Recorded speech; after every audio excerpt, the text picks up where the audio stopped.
Hello and welcome to tonight's 11 o'clock news segment. Tonight, we're going to be talking about Rudolf Laban, also known as Rudolf von Laban. Born 15th of December, 1879, and unfortunately died on July 1st, 1958.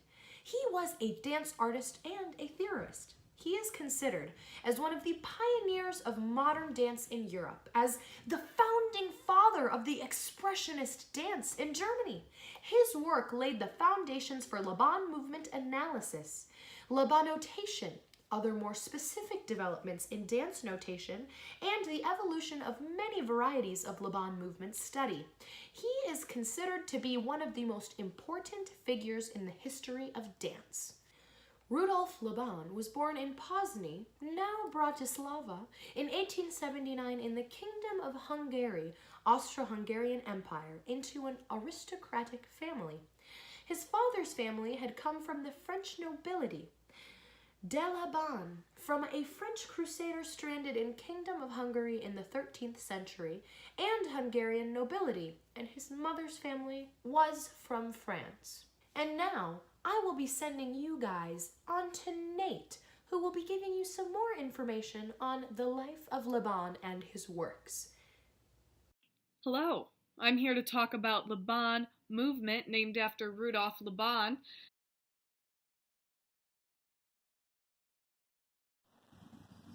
Thanks, Isa.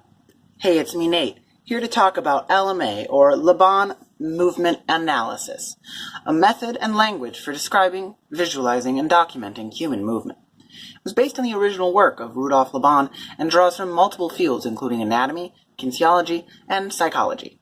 It is used in many fields including dancing, therapy, and business consulting. LMA is typically divided into 4 parts: body, effort, shape, and space. Sometimes other categories are mentioned, namely relationships and phrasing. The body category describes structural and physical characteristics of the human body while moving, including which parts are moving and connected, which parts are influenced by others, and general statements about body organization. Effort is a system for understanding the more subtle characteristics about movements with respect to inner intention. Effort relates to the strength and the control of movements. Effort has 4 categories: space, time, flow, and movement. The first 3 of these, space, time, and flow, can be combined 8 different ways to create the 8 different effort actions. I put in some effort of my own to add this handy little chart. Gliding, pressing, floating, ringing, dabbing, punching, flicking, and slashing. Some acting schools are working to train actors in switching quickly between these effort actions. Back over to you, Isa.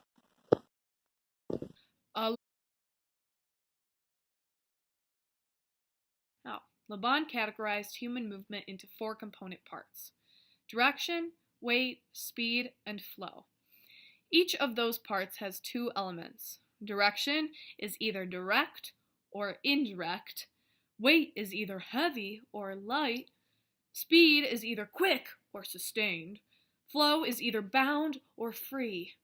So, for example, if you're looking at flow and the movement is bound, then it is very tight. It is very hard to let out, and it's held in. Think uptight businessman or administrator, whereas someone who moves freely is the opposite of bound. Think of children. They are always running, always free, and if you're looking at direction, you're either moving towards something directly or meandering toward it.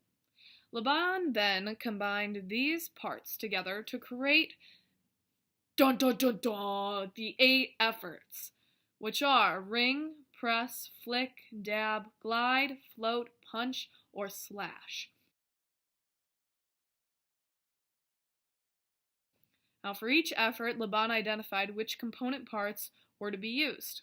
For example, for ring, the direction is very indirect. The weight is heavy, the speed is sustained, and the flow is bound. So this all incorporates together, and when you're doing a monologue or a scene or any piece of artwork, you can tie all of these together to create very direct indirect movements, and your physical choices will be more straightforward, and better understandings for the audience will happen. And that's all for today, folks. Thanks for watching the 11 o'clock news. See you next time.